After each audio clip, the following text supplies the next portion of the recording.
नमस्कार। जय जानकी, जय मैथिली।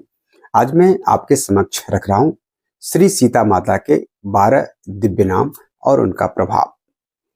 निश्चित तौर पर ये आपके लिए एक नया चीज होगा और अगर आप इसको जानेंगे तो समझ पाएंगे कि सीता जी के 12 दिव्य नाम कैसे हैं और उसका प्रभाव क्या है। जैसे हम राधा जी के नामों के बारे में जानते हैं, उनका प्रभाव को जानते हैं और उनको ज्यादा जान चुके हैं तो हम लोग राधे राधे बहुत मन तन से अपने बिल्कुल श्रद्धा के साथ लेते हैं। जब भी देखें किसी को भी देखें राधे राधे राधे राधे राधे राधे, यानी कि राधे मिलने से हमारे हर कार्य जो है आत्मविश्वास हो जाता है हमारे अंदर कि हमारे काम संपन्न होगा और माते राधा रानी कृपा करेंगी। इसी तरह से हम लोग अपनी मैथिली यानी सीता जी को भूल गए। सीता जी के 12 दिव्य नाम क्या है और उसका क्या प्रभाव है, कैसे 12 दिव्य नाम पड़ा, आज इस वीडियो में हम उसी पर चर्चा करेंगे। और जब उस पर चर्चा करेंगे तो निश्चित तौर पर आपको लगेगा कि यह अच्छा चर्चा है और अच्छी जानकारी है और इसको आप स्वीकार करेंगे। तो आइए जानते हैं। श्री सीता माता के ये 12 दिव्य नाम भक्तों के लिए वरदान स्वरूप है। ये नाम न केवल उनके व्यक्तित्व और लीलाओं का व्याख्यान करते हैं, बल्कि प्रत्येक नाम में गहराई से छिपा हुआ दैवीय संदेश और तत्व ज्ञान भी समाहित है। इस नामों के जप से भक्तों को जीवन के सभी सुखों की प्राप्ति होती है और उनके कष्ट का अंत होता है।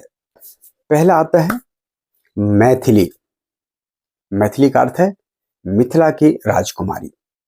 श्री सीता माता का जन्म महाराज मिथि के वंश में हुआ था। बहुत ही महत्वपूर्ण बात है, इसको ध्यान दीजिए। मैथिली यानी कि माता सीता का जन्म महाराज मिथि के वंश में हुआ था, इसीलिए वे मैथिली के नाम से प्रसिद्ध हैं। यह नाम उनकी सांस्कृतिक और पारिवारिक पहचान को दर्शाता है, यानी कि सांस्कृतिक जो है और पारिवारिक उनके वंश मिथि के वंश से है, इसलिए पारिवारिक पहचान को भी दर्शाता है। मिथिला का यह गौरव नाम उनके साथ एक अटूट संबंध स्थापित करता है और उनके पारिवारिक मूल्य को दर्शाता है। दूसरा आ गया जानकी। जानकी का अर्थ है महाराजा जनक की पुत्री। महाराज जनक ने यज्ञ भूमि से सीता को अपनी पुत्री के रूप में प्राप्त किया था। यह नाम उसके वात्सल्य रस को प्रकट करता है, क्योंकि जनक के प्रेम की से अभिभूत होकर उन्हें यह दिव्य उपाधि प्राप्त हुई। जानकी नाम यह भी दर्शाता है कि वे समर्पण, त्याग और पवित्रता की मूर्ति है। तीसरा आता है सीता, जो बहुत ही प्रसिद्ध नाम है। जब भी हम राम जी का नाम लेते हैं तो सीता का नाम स्वयं ही आ जाता है। तो हम इसके बाद लेते हैं तीसरा स्थान है सीता का। सीता का अर्थ है जो दुखों का नाश करती है और सृष्टि का पालन करती है। सुयते इति सीता, जो संपूर्ण सृष्टि की उत्पत्ति करती है, उसे हम सीता कहते हैं। स्वती इति सीता, जो ऐश्वर्य और शक्ति की अधिष्ठात्री है, वो सीता है। स्वती इति सीता, जो सभी जीवों के दुखों का अंत करती है, वो सीता है। सुवती इति सीता, जो प्रेरणा और सत्य पथ का ज्ञान देती है, वो सीता है। सिनोती इति सीता, जो श्री राम और भक्तों को प्रेम के सूत्र में बांधती है, वो सीता है। यह नाम माता सीता की दिव्यता, उनके प्रेम और उनकी करुणा का प्रतीक है। चौथा है वैदेही। वैदेही का अर्थ है जो आत्म स्मरण से परे होकर भगवान श्री राम के प्रेम में तल्लीन रहती है। वैदेही नाम श्री सीता के उच्च भक्ति भाव को प्रकट करता है। वे शरीर की चेतना को भूलकर केवल अपने आराध्य प्रभु श्री राम की भक्ति में लीन रहती है। यह नाम उनके तप, समर्पण और अहंकार रहित व्यक्तित्व का प्रतीक है। पांचवा नाम है जनकात्मजा। जनकात्मजा का अर्थ है जो महाराजा जनक की आत्मा से उत्पन्न पुत्री है। यह नाम उनकी दिव्य उत्पत्ति और महाराजा जनक के साथ उनके गहरे संबंध को प्रकट करता है। जनकात्मजा नाम से यह संदेश मिलता है कि ये केवल जनक की पुत्री नहीं, बल्कि उसकी आत्मा का विस्तार है। यह नाम वात्सल्य और प्रीत भक्ति का द्योतक है। छठा आता है कृपा पीयूष जलधि। कृपा पीयूष जलधि का अर्थ है जिनकी कृपा अमृत रूप में समुद्र के समान असीम है। यह नाम उनकी असीम करुणा और प्रेम का प्रतीक है। वे अपने भक्तों के दुखों का अंत करती है और उन्हें जीवन का उच्चतम सुख प्रदान करती है। उनकी कृपा हम सब के लिए समान होती है। और सातवां है प्रियारहा।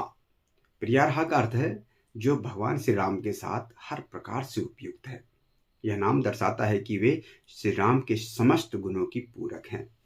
वे श्री राम की अर्धांगिनी और उनकी प्रेम भक्ति है। उनका यह नाम भगवान श्री राम और उनके बीच दिव्य संबंध को प्रकट करता है। आठवां है राम बल्लभा। राम बल्लभा का अर्थ है जो श्री राम के सबसे प्रिय है। यह नाम उनके और श्री राम के मध्य अनन्य प्रेम का प्रतीक है। वे श्री राम के हृदय की अधिष्ठात्री है और उनकी आत्मा की आनंद शक्ति।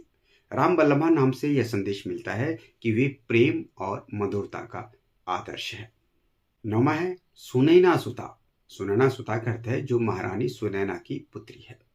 यह नाम मातृत्व के वात्सल्य भाव को प्रकट करता है। सुनैना जी का प्रेम और उनका आशीर्वाद सीता माता के व्यक्तित्व को संवारने में सहायक था।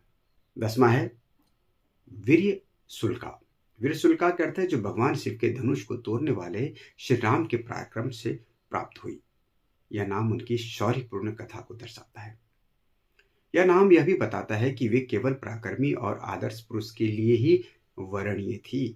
एक आता है अयोनी। अयोनी का अर्थ है जो बिना किसी भौतिक कारण से प्रकट हुई हो। जैसे मनुष्य की उत्पत्ति जिस प्रकार से होती है योनि के माध्यम से, ऐसा ना हुआ हो, यानी अयोनि, जो योनि से नहीं हुआ हो। उनका प्राकट्य दिव्य और चमत्कारिक था। यह नाम यह भी संकेत करता है कि भक्तों की भक्ति पूर्ण करने के लिए ही प्रकट हुई है। 12वां है रसोद्भवा। रसोद्भवा का अर्थ है जो पृथ्वी से प्रकट हुई। यह नाम उनकी दिव्यता और उनकी अलौकिक प्रकृति को दर्शाता है। यह नाम यह भी बताता है कि वे जन्म से ही महान और अद्वितीय थी। जानकी लक्ष्मणोपेतं जटा मुकुट मंडिततम। श्री सीता माता की ये 12 नाम उसकी अनंत दिव्यता, प्रेम और करुणा के प्रतीक है। इन नामों के स्मरण मात्र से भक्तों को मानसिक शांति, आंतरिक शक्ति और आध्यात्मिक प्रगति प्राप्त होती है। तो आइए हम सब माता सीता को, मैथिली को याद करें और उनसे यह शक्ति मांगे कि हम प्रगति पथ पर सदैव अग्रसर रहें। अगर हमारे वीडियो आपको अच्छा लगा होगा और अच्छा लगता है तो हमारे वीडियो को लाइक करें, सब्सक्राइब करें, शेयर करें और यह हमें बताएं कि हमारे वीडियो में आपको और क्या चाहिए। बहुत बहुत धन्यवाद हमारे वीडियो देखने के लिए। शेयर करते रहिए और लोगों की जानकारी प्राप्त हो। जय सिया राम। नमस्कार।